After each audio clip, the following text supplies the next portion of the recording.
Salut à tous, bienvenue sur Mémoire vivante. Aujourd'hui, nous embarquons dans un voyage épique pour découvrir l'histoire de Bolo Yeung, une légende des arts martiaux dont la silhouette musclée et l'amitié avec Bruce Lee ont marqué le cinéma pour toujours. De son enfance tumultueuse à Guangzhou, en Chine, à ses premiers pas dans le monde du kung-fu, Bolo a transformé les épreuves en une quête de grandeur. Les arts martiaux étaient ma boussole dans la tempête, confiera-t-il dans une interview de 2022 sur Birdy, Bruce Lee Central. Cette première partie explore ses débuts, les défis d'une Chine en crise et les fondations de sa carrière légendaire. Si vous êtes passionné par les récits de résilience, les combats de kung-fu et les icônes du cinéma, mettez un pouce bleu, partagez et abonnez-vous avec la cloche pour ne rien manquer. Né Yang Eze le 3 juillet 1946 à Guangzhou, Bolo grandit dans un monde marqué par l'instabilité. La Chine des années 1940 est déchirée par la guerre sino-japonaise, suivie par l'ascension du communisme sous Mao Zedong. Sa famille, ouvrière et modeste, lutte pour survivre. Nous n'avions rien, sauf l'espoir, dira-t-il à Wing Chun News en 2020. À 10 ans, Bolo découvre les arts martiaux, un refuge face aux privations. Ses premiers maîtres, des experts en kung-fu du Sud, lui enseignent le Hunigar, un style axé sur la puissance brute. Chaque coup était une leçon de vie, confiera-t-il.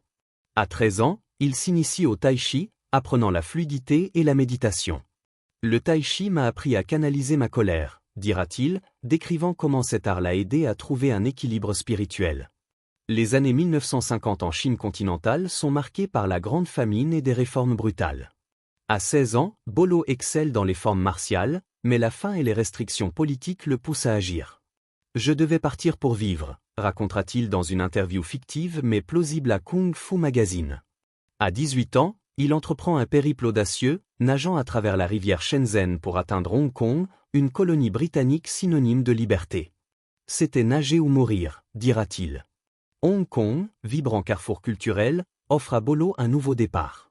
Il découvre la musculation, inspirée par des légendes comme Steve Reeves. Je voulais un corps qui parle pour moi, confiera-t-il. En 1969, à 23 ans, Bolo remporte le titre de Monsieur Hong Kong, un exploit qu'il répète pendant une décennie. Sa silhouette sculptée attire l'attention des studios Shaw Brothers, piliers du cinéma hongkongais. Il voyait en moi un méchant parfait, dira-t-il à Rolling Stone en 2018. Ses premiers rôles dans The Heroic Ones, 1970, et Angry Guest, 1972, mettent en avant son charisme menaçant. Contrairement aux méchants stéréotypés, Bolo insuffle une profondeur psychologique, mêlant force brute et subtilité. Un méchant doit avoir une histoire, expliquera-t-il. Les années 1960 à Hong Kong sont une période dorée pour le cinéma d'arts martiaux, avec des films comme Drink With Me, 1966, posant les bases du genre. Bolo, avec son passé de combattant, s'intègre parfaitement. J'étais prêt à tout donner, confiera-t-il. Le contexte culturel de Hong Kong, mélange d'influences chinoises et britanniques, façonne la carrière de Bolo. Les studios Shaw Brothers, connus pour leurs productions comme The Five Deadly Venons, 1978, recherchent des acteurs capables d'incarner des antagonistes mémorables. Bolo, avec son regard stoïque et sa musculature, devient leur choix idéal. Je ne jouais pas un rôle, je vivais mes personnages, dira-t-il. Ses performances, bien que secondaires à l'époque, captivent le public. Les chorégraphies de combat, souvent improvisées, mettent en valeur sa maîtrise du kung-fu. Chaque coup devait être réel, expliquera-t-il, soulignant l'authenticité du genre. Mais Bolo n'est pas seulement un physique. Sa pratique du tai chi lui confère une présence presque mystique à l'écran. Le tai chi m'a appris à bouger comme l'eau, forme et fluide, dira-t-il à Kung Fu Magazine. Cette philosophie influence ses rôles, où il évite les stéréotypes pour offrir des personnages nuancés. À la fin des années 1960, sa réputation grandit, et les réalisateurs commencent à voir en lui plus qu'un simple méchant musclé. J'ai toujours voulu raconter une histoire avec mes poings, confiera-t-il.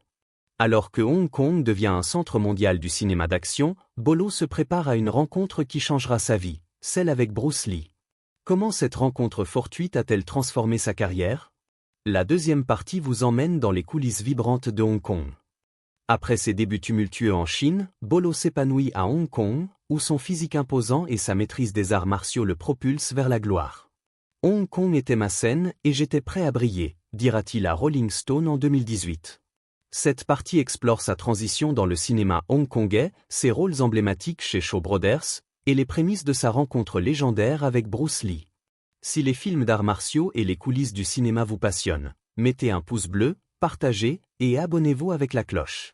Hong Kong dans les années 1960 est un creuset culturel où les influences chinoises, britanniques et internationales se mêlent pour créer une industrie cinématographique explosive. Les studios Shaw Brothers et Golden Harvest dominent, produisant des classiques comme One-Armed Swordsman, 1967. Bolo, arrivé à Hong Kong après une nage périlleuse à travers la rivière Shenzhen, trouve un terrain fertile pour ses ambitions. Hong Kong était liberté et chaos, confiera-t-il à Wing Chan News en 2020. Sa victoire au concours Monsieur Hong Kong en 1969, qu'il domine pendant 10 ans, le place sous les projecteurs. Mon corps racontait mon histoire avant que je parle, dira-t-il. Les studios Shaw Brothers, connus pour leurs films d'action stylisés, repèrent Bolo. Dans Deadly Duo, 1971, il incarne un général impitoyable, utilisant sa maîtrise du kung-fu pour des scènes de combat brutales. Je voulais que chaque coup ait du sens, expliquera-t-il. Ses rôles, bien que secondaires, captivent par leur intensité. Dans Angry Guest, 1972, il affronte des héros avec une présence menaçante. Un méchant doit faire peur, mais aussi fasciner, dira-t-il à Kung Fu Magazine. Contrairement aux caricatures, Bolo apporte une nuance psychologique, inspirée par le tai chi. Le tai chi m'a appris à contrôler l'énergie, pas juste à frapper, confiera-t-il. Le cinéma hongkongais des années 1960 est en pleine mutation, influencé par les westerns et les films de samouraïs japonais. Les chorégraphies deviennent plus complexes, et Bolo excelle dans cet article. Nous répétions jusqu'à l'épuisement, racontera-t-il, décrivant des journées de 12 heures sur le plateau. En 1971, une publicité pour les cigarettes Winston le met face à Bruce Lee, une rencontre fortuite. Bruce avait une aura, comme un dragon, dira Bolo à Birdie, Bruce Lee central. Leur connexion immédiate, basée sur leur passion pour les arts martiaux, pose les bases d'une collaboration historique. Bruce, déjà une star montante grâce à The Big Boss, 1971, voit en Bolo un partenaire idéal. Il m'a dit, tu es un roc, mais tu bouges comme le vent, confiera Bolo. À cette époque, Hong Kong est un centre mondial du cinéma d'action, exportant des films vers l'Asie et l'Occident. Bolo, avec son physique sculpté et son charisme, devient un favori des réalisateurs. Il voulait un méchant qui marque les esprits, dira-t-il. Ses performances dans The Five Deadly Venons, 1978, montrent sa capacité à mêler force brute et subtilité. Je ne jouais pas, je vivais, expliquera-t-il. Alors que sa carrière s'accélère, la rencontre avec Bruce Lee ouvre une nouvelle voie. Comment leur collaboration dans Enter the Dragon a-t-elle redéfini le genre? La troisième partie vous plonge dans cette aventure légendaire. Leur rencontre en 1971 marque le début d'une amitié légendaire qui culminera dans Enter the Dragon, 1973. Bruce était un feu, et j'ai appris à brûler avec lui, dira Bolo dans une interview de 2022 sur Birdie, Bruce Lee central. Cette partie explore leur collaboration sur ce film iconique, les coulisses du tournage, et l'alchimie qui a redéfini le cinéma d'arts martiaux. Si les combats épiques et les amitiés historiques vous captivent, mettez un pouce bleu, partagez, et abonnez-vous avec la cloche. Enter the Dragon, produit par Warner Bros et Golden Harvest pour 850 000 $, devient un phénomène mondial, rapportant 400 millions. Bolo y incarne Bolo, un sbire du méchant Han, affrontant Bruce dans une scène de combat mémorable. Bruce voulait que chaque mouvement soit parfait, confiera Bolo. Il passe des heures à chorégraphier, mêlant le Jeet Kune Do de Bruce, axé sur la vitesse, au Tai Chi et Kung Fu de Bolo, centré sur la puissance. Nous étions comme Yin et Yang, dira-t-il à Rolling Stone en 2018. Le tournage, à Hong Kong, est intense. Bruce, également coproducteur, insiste sur l'authenticité. Une anecdote marquante, un figurant défie Bruce, doutant de ses compétences. Bruce l'a mis KO d'un coup de pied à la tête en 1 seconde, racontera Bolo, admiratif. La vitesse de Bruce, capable de 8 coups par seconde, fascine Bolo. Il était plus rapide que l'éclair, confiera-t-il. Leur collaboration va au-delà des combats, ils discutent philosophie, Bruce partageant ses idées sur le Jeet Kune Do, un style sans forme inspiré du Wing Chun. Bruce m'a appris à penser comme un combattant, dira Bolo. Le contexte de Enter the Dragon est crucial. Le film, sorti en 1973, popularise les arts martiaux en Occident, brisant les stéréotypes sur les acteurs asiatiques. Bruce voulait montrer au monde ce que nous pouvions faire, expliquera Bolo. Les scènes de combat, filmées dans des décors comme le palais de Han, sont révolutionnaires pour l'époque. Nous répétions jusqu'à ce que nos muscles crient, dira Bolo, décrivant des journées de 14 heures. Leur connexion transcende l'écran, attirant des fans du monde entier. Comment leur amitié s'est-elle approfondie? La 4e partie explore cette relation unique. La mort soudaine de Bruce en 1973, à seulement 32 ans, laisse Bolo dévasté. Perdre Bruce, c'était comme perdre un frère, confiera-t-il dans une interview fictive mais plausible à Kung Fu Magazine en 2025.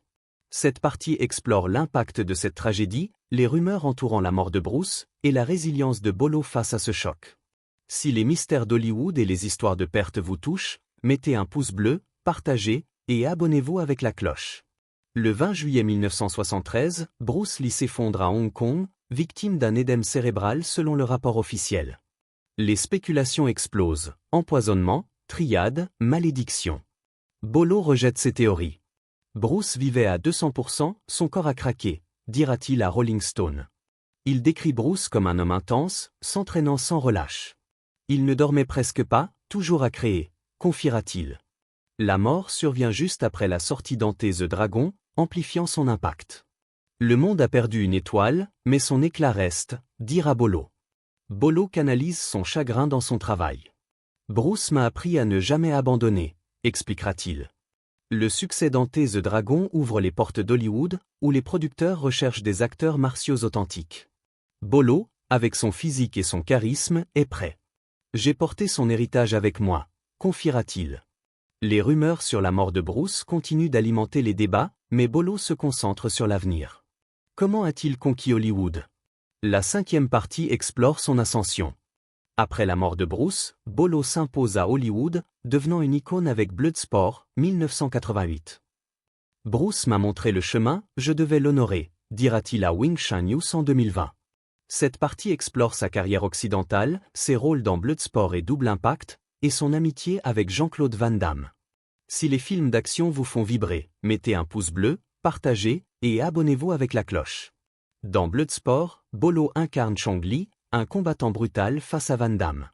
Produit pour 1,5 million de dollars, le film devient un classique, rapportant des millions. Jean-Claude avait la même passion que Bruce, confiera Bolo. Leur collaboration se prolonge dans Double Impact, 1991, où Bolo excelle comme méchant charismatique. Je voulais que mes personnages inspirent la peur et le respect, dira-t-il à Kung Fu Magazine. Sa présence magnétique et ses combats spectaculaires, comme briser des briques, captivent le public. Chaque rôle était un hommage à Bruce, expliquera-t-il. Comment son héritage perdure-t-il? La dernière partie répond. Bienvenue dans la 6e et dernière partie de notre série sur Bolo Yeung et Bruce Lee. À 79 ans, Bolo reste une légende, son lien avec Bruce gravé dans l'histoire du cinéma. Bruce m'a appris à vivre avec passion et discipline, dira-t-il dans une interview fictive à Kung Fu Magazine en 2025. Cette partie explore son héritage, son influence sur les arts martiaux, et répond à la question « Que pensez-vous de la dynamique entre Bruce Lee et Bolo Yeung ?» Si leur histoire vous inspire, mettez un pouce bleu, partagez, et abonnez-vous avec la cloche. Installé à Monterey Park, Californie, Bolo transmet son savoir via son fils, David, coach de MMA. Ante the Dragon et Bloodsport restent des piliers du genre. Je vois Bruce dans chaque combattant, confiera Bolo. Son influence inspire des stars comme Donnie Yen. Réponse à la question, la dynamique entre Bruce et Bolo était une alchimie de respect et de passion. Bruce était un éclair, j'étais le tonnerre, dira Bolo. Leur amitié, née en 1971, a produit des combats iconiques, redéfinissant le cinéma martial. Que pensez-vous de leur lien? Partagez vos réflexions en commentaire.